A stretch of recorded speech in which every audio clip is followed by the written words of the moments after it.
Hello, I'm Nick Poulin, and today we're going to take a closer look at a historic American colonial military Fowler of a Bunker Hill veteran.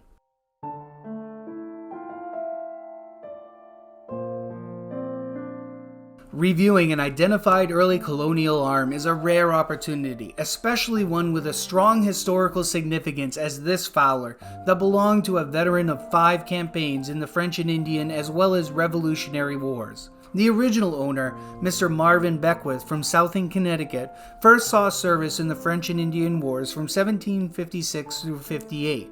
During this period, he was listed on the rolls at Fort William Henry.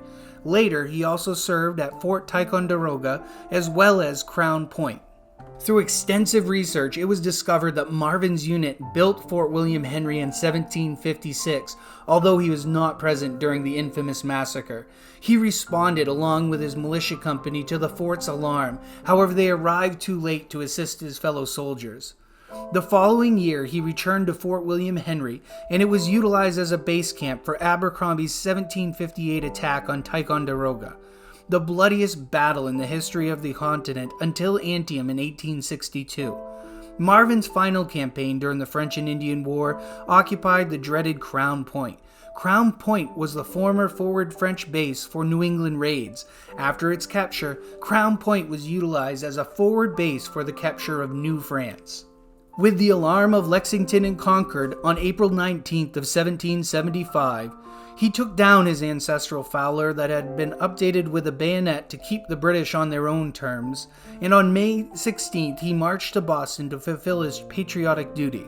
On June 14th, Congress adopted his old 2nd Connecticut Regiment as one of the very first in the Continental Army, making Marvin one of the very first soldiers in the U.S. National Army.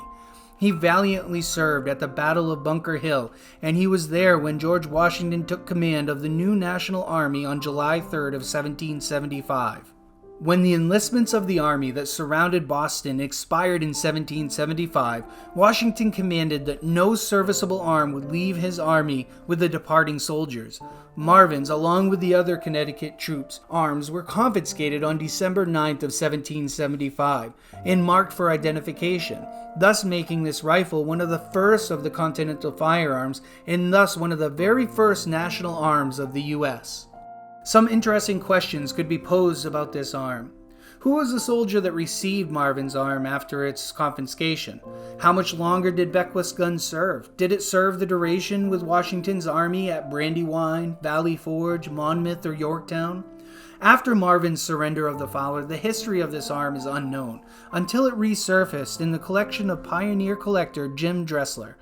Most recently, this historic arm was featured in Tom Grinslade's Flintlock Fowlers, the first guns made in America, on pages 38, 39, and 114. The history is remarkable to note pertaining to this incredible Fowler. Despite long service on the American frontier, it exhibits obvious care and reverence over its 250-year lifespan. If you like this video and want to learn more about collectible firearms, visit our website at poulinauctions.com.